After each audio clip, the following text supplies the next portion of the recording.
Greetings, everyone.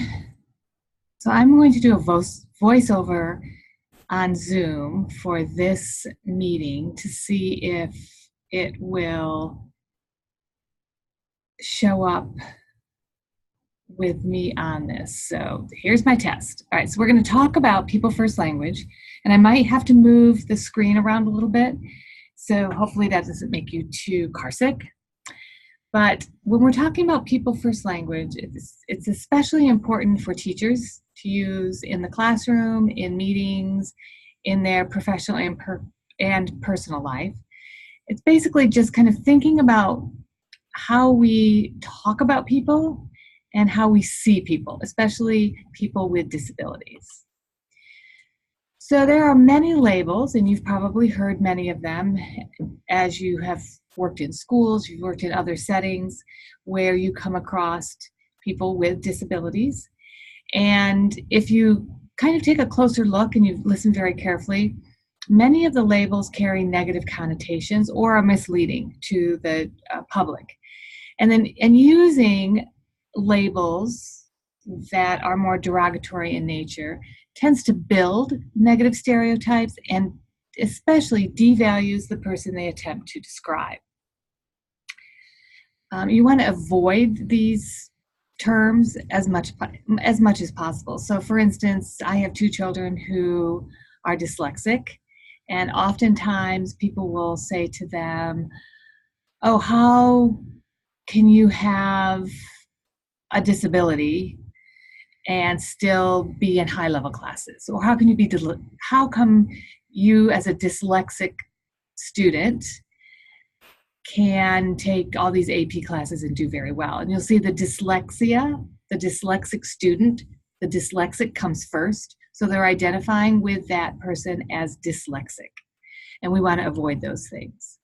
So this people first language that you'll see here is simply placing the descriptor after the person and identifying a diagnosis as being with a person rather than an individual being the diagnosis, right? So it's a student with dyslexia or a student using a wheelchair, and we'll talk a little bit about that later.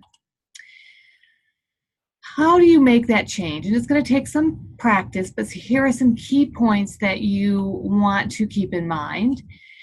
You want to avoid using handicapped or disabled and replace it with people with disabilities. And again, it's that they are people first and it's their disability does not define them. So if you think about it in an example that's kind of way off kilter, would we say he's the long-haired hippie, right? Rather than saying the man with long hair. And we can see that the descriptors beforehand kind of give a negative connotation. Here again, rather than saying the handicapped person or the disabled people in this classroom, it would be people with disabilities. So you're respecting the people first. And here, we don't really think about this much, but often you hear people saying she's wheelchair bound or she's confined to a wheelchair. So it gives that like jail confinement kind of feeling to it. It should be replaced with he or she or the child uses a wheelchair. So it's the child first, it's the person first. The wheelchair is just a mode of transportation, right? We wouldn't say the person is confined to a car. Whoops, let me go back. Making the change, again, we want to think about if we say the child has a birth defect. Again, we are defining the birth defect is a negative connotation. We could rather say he or she has a congenital disability, right? And when we're talking about bathrooms and restrooms, and we say it's handicapped parking or handicapped bathroom, replacing it with accessible, so that if it's accessible to a person, then it's a much clearer representation of what is happening. That the building had to be changed to make it accessible to all people, right? It's not that, well, in order to let handicapped people into this building, we've got to build special bathrooms. So you kind of see how the negative connotation can get into play. We don't use the term retarded. It's a very negative, derogatory term. You'll still hear teachers say MR, which used to be used to classify a child as mentally retarded. It has now been replaced with a cognitive disability, or again, we do not use the term mental retardation. And we want to make sure that the verbiage we're using does not refer to a person's disability, or we don't address a person's disability unless it's relevant to the conversation, and it often is not. So here you want to use the word disability rather than handicap to refer to a person's disability. Never use cripple or crippled in any reference to a disability. Avoid referring to people with disabilities as the disabled, the blind, the epileptics, the retarded. You don't want to do that. Descriptive terms should be used as adjectives, not as nouns.